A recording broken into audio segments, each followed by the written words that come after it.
Hey everyone, it's Laura London. We are going live today and we're going to be talking about 3 weight loss mistakes you might be making. I have with me a special guest today. Her name is Nancy from workoutwithnancy.com. Hi Nancy. Hi everyone. How you doing? Glad to be here. Yeah, we're super excited. We tried this Facebook Live already and wound up with one of us on the screen and one of us off the screen. So that's why we're so close together. So we're excited that you guys are starting to join in. Again, we're going to be talking about the 3 weight loss mistakes you may be making. So we're going to start with the first one. And the first one is not eating enough. Nancy, don't you think that's a huge topic? Yes, I agree. Not eating enough is it's a big mistake that a lot of us make. I know for me, when I don't eat enough, I tend to, at the end of the day, go and crave like the sugary stuff, or I'll go for something quick like a carb, and those tend to end up leading extra pounds on me. Oh, for sure. And I have, so many people, I think they think they're eating enough, and then they're not. They're like trying to, they think they're going to lose weight if they cut back on calories. But what really happens is you're eating less carbohydrates and your body holds on to 3 ounces of water for every ounce of carbohydrate that you eat. So, of course, when you start to cut back, you're going to be losing water weight at first. And it's really like a fake kind of... Right. It's kind of misleading. Like you think you're losing weight, but you're really not. Yeah, for sure. So, a great way, there are a lot of weight loss calculators online where you can figure out your BMI and your BMR, and I'll explain those in another video, to make sure you're eating enough throughout the day. You want to make sure that you're eating not below what you should be eating, otherwise your body's not going to function properly. Right. Our bodies are actually meant to store. That's why, just for survival mode, you're meant to store body fat, which is what it's for. So you want to make sure that you're hitting those caloric numbers daily so that your body doesn't go into starvation mode and then basically fat storage. Right, you're going to have the opposite effects. People are here. I have Caitlin. Hi, Caitlin. Hi, Caitlin. Hi. Preparation is key. That's right. All right, so another thing that I find, I think maybe more women do this than men, Nancy, but they save their calories for later in the day. Like they won't eat all day long, or they'll have a tiny breakfast because maybe they're going out on a Friday night, right? And they want to eat. Do you find that? Right, yeah. If you're really busy, which I'm a mom, so I have a 13-year-old son, and I know that sometimes I've been going about my day and I actually forget to eat. Because I have so many things, so many errands to run, or baseball practice or whatever. So if I save those calories for later, I find that I end up eating more of bad food, quick food, junk food. Yeah, because you get and then I don't hit my hungry. number. I don't hit my number, my goal. You wait all day long, and then you know what? The body is smart. Oh, I never turned the light on. The body's smart, and it will just be like, oh no, I'm not going to put up with this. Let's eat to make up for what you didn't eat. So some of the ways that we can avoid that, we keep getting messages here. Hi Paola, how are you? Hi. From Atlanta. Is to be prepared. I personally like to prepare. I don't prepare my food for the whole week, but what I do is I make salad. I make rice in my rice cooker. I grill some vegetables. Did I say I make a soup? I make a soup. So I have all these things on hand so I can just kind of grab and go during the week. What do you think, Nance? I'm a little bit, I do it a little bit different. I actually make like my meals on Sunday. I kind of make my chicken and my turkey and stuff like that. The fish I usually will cook per day. And then I tend to grab that during the week, and then I'll add my veggies, fresh veggies. My carbs I'll add, for a little bit I'll add my oatmeal and whatnot. But I tend to kind of know what's coming down for the week. That way I'm just not grabbing by the spur of the moment. Right. So I'll freeze a lot of that stuff and then just grab it and take it with me to go. Yeah, freezer is great. You can freeze so many things. Hi, Annie. How are you? Nice to see you. Hi, Annie. So we're talking today. This is my friend Nancy from workoutwithnancy.com. Nancy is also a trainer at my gym, and we've been friends for a long time. And I thought, gee, it's time for me to start bringing on some guests and sharing these amazing people with you guys. Good to be here, guys.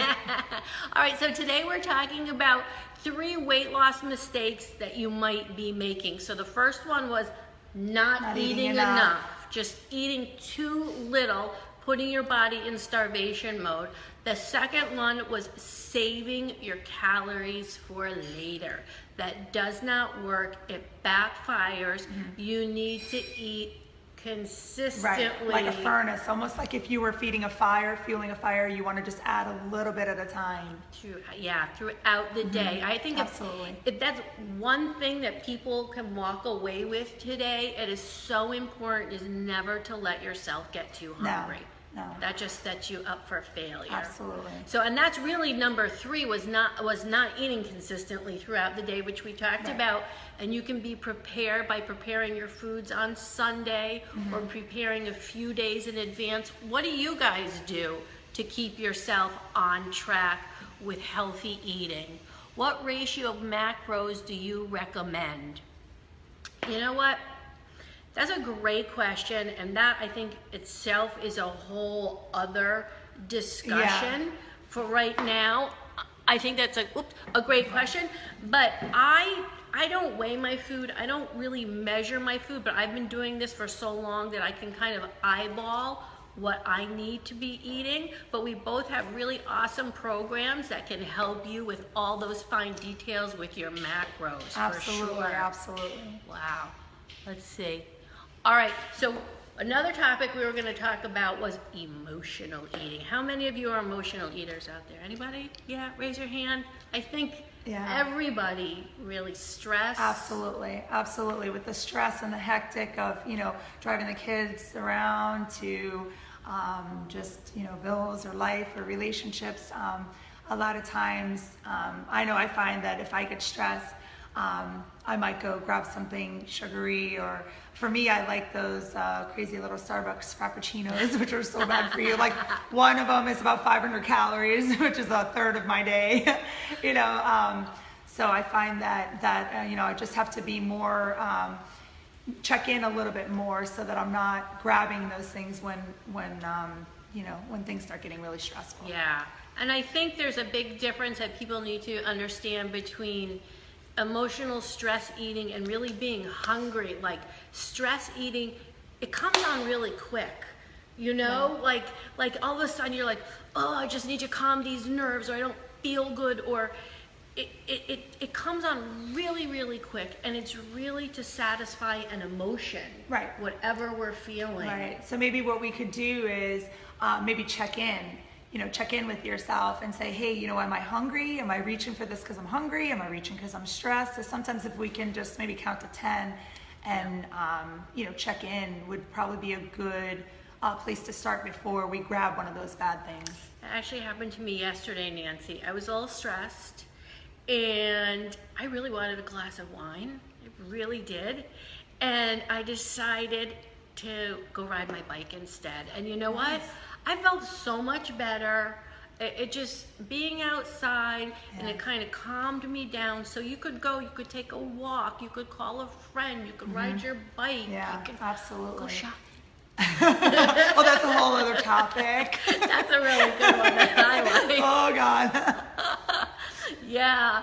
So let's see, what else? Do you guys have any questions for us today? We love just seeing you guys on here and answering any of your questions. That's a why? Yes. Hi, Johnny. Hi. Oh, maybe it's a hi. I don't know. All right. Well, let's see. I know right now it is summertime and everybody's looking to get in shape. So how are you guys doing? If I only eat fruit for dinner is not enough. Generally, I don't like to eat a full meal. Want to take that one, Nan? Sure. How I tackle around dinner time is I don't like to eat a lot during dinner. Also, I'm like more of a grazer at dinner. But what I do is I usually might whip up like an egg white omelet and add some veggies, and then throw that with some fruit. That tends to make me feel full, but not heavy. And what's good is that throwing the fruit, that way you have your protein, you have a little bit of veggies, and then you have the fruit. It would be a great combination. That's kind of like how I tackle when I want to eat late, eat dinner, but I don't want a heavy meal. I usually kind of do like an egg white omelet. Yeah, that's great, because if you're just eating fruit at night, it's really going to spike up your insulin Absolutely. level, and then you're going to kind of come crashing down, and that's when you're going to find that you're storing more body fat when you're having this kind of up and down with your insulin. So and that's when you add huge. the protein to that actually kind of gets it level. Yeah. So adding the protein to that fruit would be a good thing to add to sustain your blood sugar levels. Let's see, for both of us to be in the screen, we had to be far away from the thing. Are we so, too far? No, Caitlin, it only relieves the stress temporarily. Do you feel so down on yourself after you had yeah. Oh, yeah. That's so true. So you're stressed out and you just want to eat this food because you want that immediate gratification to feel better. You're really lacking in the hormone serotonin right there. So you're kind of going down into a little depression, and that food, that sugar, the carbohydrates is going to bring that serotonin level back up, but only for a little while. Right. And then you're going to crash. And then you're going to crash, and then you're going to be upset because you ate those potato chips, chocolate cake, blah, blah, blah, blah, blah, all that. You know how I tackle when I do eat something bad. What I do is I tend to not beat myself up as much. I say to myself, okay, I ate a bad meal, but then I say, you know what? On the next moment from now, I can choose my next meal to be healthy. So sometimes if I kind of derail off my diet, I feel like the next moment I can choose to do better. Yes. So always know that don't chalk up the whole day. Just kind of say, okay, that last meal that I had, you always have a chance to show up different the next meal. Yes. So don't derail from your whole diet just because of one mistake. Yeah, that's huge. That's huge, Nancy. Come here, guys. Come here really close. There's no wagon to fall off of. Just like Nancy said, you don't wait till the next day, because what happens tomorrow turns into the next day, and turns into the next day, and turns into a month from now, and turns into 10, 20 pounds later, and next year. So you get right back on at the next meal. You kiss yourself, you love yourself, you're awesome, just keep going. You're so welcome, you're so welcome. It's so nice to see everyone. All right, we're gonna start to wrap this up. We just wanted to kind of pop on, talk about those 3 tips for you guys today, 3 weight loss tips you might be making. I'm not going out.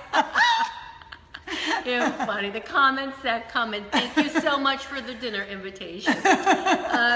All right, everyone, you can come visit me at lauralondonfitness.com. You'll find Nancy at workoutwithnancy.com.